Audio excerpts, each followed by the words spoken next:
চলে এসেছে Samsung Galaxy S24 ultra. তো দেখতে S22 S23 আলট্রার মতো, তাহলে চেঞ্জটা কোথায়? আর কেনই বা S23 আলট্রা বাদ দিয়ে আপনি S24 আলট্রা নেবেন? ওয়াই? সেটা খুঁজে বের করার চেষ্টা করব আজকের ভিডিওতে। পুরো ভিডিও জুড়ে সাথে থাকবো আমি সাব্বির, আর আপনারা দেখছেন টেক মামা। চলুন একটি স্পয়লার দেই, এবং স্পয়লার দেখতে দেখতেই আমরা ভিডিও শেষ করে ফেলবো। এমন ভাবে স্যামসাং এআই এর সৎ ব্যবহার করেছে, এই মডেলের নাম দেওয়া উচিত ছিল Samsung Galaxy S24 ultra AI. গুগলের সাথে কোলাবোরেশন করে স্যামসাং নিয়ে এসেছে ক্রেজি কিছু ফিচার, যা সম্বন্ধে আমরা জানবোই। আর গ্যালাক্সি এআই এর সাথে প্রবেশ করতে পারবেন আপনি মাথা নষ্ট করা একটা ফিউচারিস্টিক জগতে। আর এবার স্যামসাং দিচ্ছে 7 বছরের আপডেট। OMG, এটা কে দেয়? তো এআই স্যামসাং যুক্ত করে আসলে সেই খুঁটিনাটিও কিন্তু আমরা জানবো। তার মধ্যে প্রথমে আমরা জানবো লাইভ ট্রান্সলেশন যে ফিচারটি, সেটা নিয়ে। আপনি ধরুন চাইনিজ ভাষা পারেন না, ইংলিশ পারেন, অথবা আপনি চাইনিজ পারেন কিন্তু স্প্যানিশ পারেন না, এরকম সমস্যা থাকতেই পারে, তাই না? তো এই সমস্যার সমাধান এনেছে এবার স্যামসাং। আপনি ফোনে কথা বলবেন, অপর প্রান্তে যদি চাইনিজ ব্যক্তিও থাকে যে ইংলিশ বোঝে না, অথবা স্প্যানিশ লোক থাকে, সেই ক্ষেত্রে আপনি এই ফিচারটি অন করলে আপনার কথা ট্রান্সলেট হয়ে তাদের ভাষায় সে শুনতে পাবে এবং বুঝতে পারবে। মানে বুঝতে পারছেন, আপনার কথা সরাসরি ডাবিং হয়ে তার কাছে চলে যাবে, তার ভাষায়। আমরা একটা ডেমো দেখি, চলুন। I booked a taxi at the airport. He reservado un taxi en el aeropuerto. Sí, por favor, espera a la puerta 1. Yes, please wait at gate 1. Okay, I'll be waiting. Ok. Estaré esperando. তো chat GPT কে কে use করছেন? সেটা হোক জবের ক্ষেত্রে, সেটা হোক script writing এর ক্ষেত্রে, অথবা প্যারাগ্রাফ রচনা যা খুশি লিখছেন, বাট আঁকামাথা খুঁজে পাচ্ছেন না। এক ক্লিকেই আপনি এর যে মেইন পয়েন্টগুলা, যে বুলেট পয়েন্টগুলা, সেগুলো দেখতে পারবেন। কুল। আরেকটা ব্যাপার স্যামসাং খুবই হাইলাইট করেছে, সেটা হচ্ছে সার্কেল সার্চ। এইটা কি খায় নাকি মাথায় দেয়? আপনি ফোনে যা কিছু দেখেন না কেন, সেটা হতে পারে ফেসবুক, ইউটিউব, ইনস্টাগ্রাম ইত্যাদি ইত্যাদি, হোমে লং প্রেস করে ধরে রেখে যে কোনো জায়গায় সার্কেল করলে সেটা কিন্তু অটো সার্চ হয়ে যাবে, যেমনটা গুগলে করেন আপনারা। এই ফিচারটি নতুন যোগ করেছে তারা। এটার মাধ্যমে কি করতে পারবেন আপনারা নিশ্চয়ই সবাই জানেন। এটার মাধ্যমে আপনি হচ্ছে সেটার নাম, ঠিকানা, কোথায় পাওয়া যায় ইত্যাদি ইত্যাদি ইনফরমেশন দেখতে পারবেন। এবার গ্যালাক্সির কিবোর্ডে থাকছে চমক, আপনি এখান থেকে চ্যাট ট্রান্সলেশন করতে পারবেন। মানে আপনি কিছু একটা লিখলেন, সেটা অন্য ভাষায় ট্রান্সলেট করতে পারবেন খুব সহজে। রাইটিং স্টাইল চেঞ্জ করতে পারবেন, স্পেলিং এবং গ্রামার ঠিক করে নিতে পারবেন। জোস। এবার চলে আসি ক্যামেরা সেকশনে। ক্যামেরা সেকশনে আগেরটা থেকে এখানে কি আপগ্রেড আছে বা কি ঘাটতি আছে, এটা তো জানা দরকার, তাই না? 200 মেগাপিক্সেলের মেইন সেন্সর থাকছে, সেটা আগেরটাও এটাও সেম। S23 আলট্রাতে ছিল 10 মেগাপিক্সেলের পেরিস্কোপ জুম লেন্স, সাথে ছিল 10x অপটিক্যাল জুম।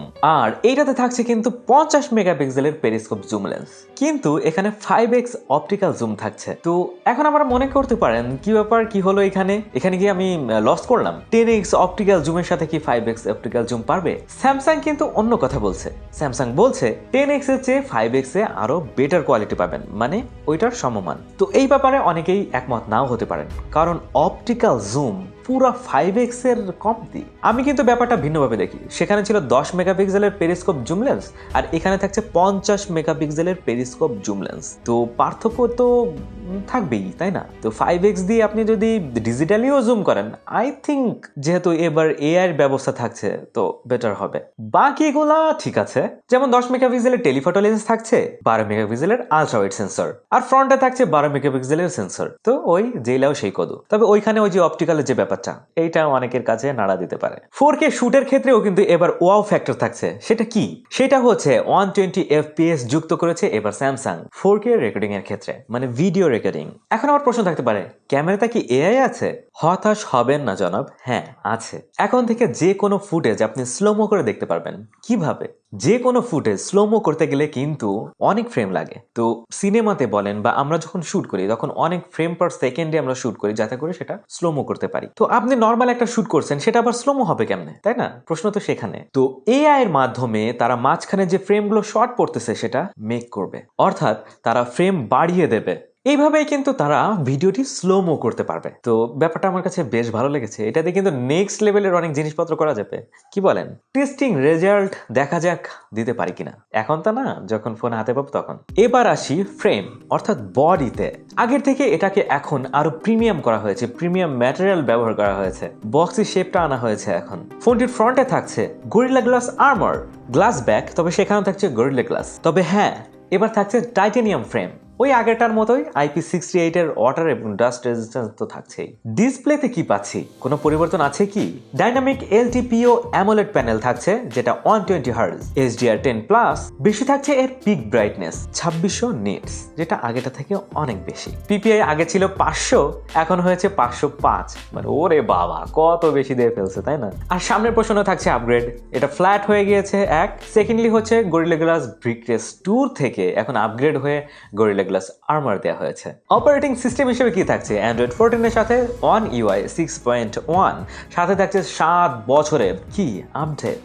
চিপসেটেও কিন্তু থাকছে আপগ্রেড, স্ন্যাপড্রাগন 8 Gen 3 তে আসছে এই প্রসেসর 4nm এর, আগেটাও 4nm এর ছিল, তবে এটা তো আপডেট প্রসেসর তাই না? এবার কিন্তু গ্রাফিক্স সেকশনে একটু বেশি পাচ্ছেন, Adreno 750 1 GHz এর, UFS 4.0 ওই আগেরটার মতোই।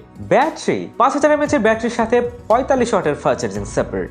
বাকি আর কি থাকছে? Colour titanium grey, titanium black, titanium violet, titanium yellow. এই তো, এবার চলুন বেস ভেরিয়েন্টগুলোর দাম জেনে নেই। গ্যালাক্সি S24 এর বেস ভেরিয়েন্টের price $799, S24 plus $999, S24 ultra $1299। তো বাংলাদেশে আসলে এটা তো অনেক হাই প্রাইসে আসবে, তো কিছুদিন ওয়েট করতে হবে, কি বলেন? আমি না S23 আলট্রার সাথে S24 আলট্রার আমি কম্পারিজন করতে চাই না, কারণ এইটাতে যে টেকনোলজি ব্যবহার করা হয়েছে সেটার সাথে কিন্তু আমি ওইটার তুলনা দিতে পারি না। ওল্ড ইজ গোল্ড, এই কথাটা ভালো ঠিক আছে, বাট এসেছে নতুন শিশু, ছেড়ে দিতে হবে। তো আজকের মতো এই পর্যন্তই, দেখা যাবে অন্য কোনো ভিডিওতে ভিন্ন কোনো টপিক নিয়ে। সেই পর্যন্ত ভালো থাকুন, সুস্থ থাকুন এবং দেখতে থাকুন টেক মামা।